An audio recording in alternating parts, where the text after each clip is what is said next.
Nous allons commencer par un premier exercice de vrai ou faux concernant les équations de droite. Donc par exemple, ici nous avons la droite d'équation y égale 1 et on vous demande s'il est parallèle à l'axe des ordonnées.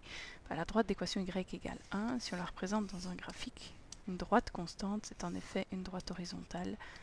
Et tous les points de cette droite ont une ordonnée égale à 1. Et donc on se retrouve bien avec une droite parallèle à l'axe des ordonnées.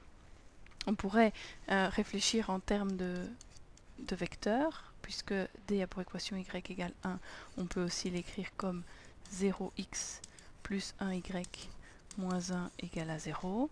Le vecteur directeur de cette droite, on a dit c'est moins ba, b étant le coefficient de y, je vais l'appeler u, le vecteur directeur de d, moins b, a, donc moins b on a dit moins 1 et a 0, autrement dit le vecteur moins 1, 0.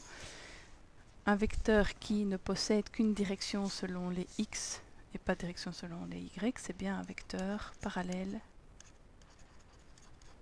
à l'axe des ordonnées.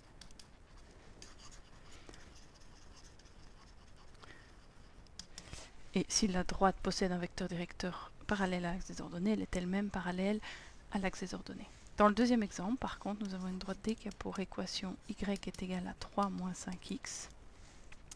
Ça, nous avons la forme explicite, le y est isolé. On peut la transformer et dire que la droite D a pour équation y est égal à moins 5x plus 3.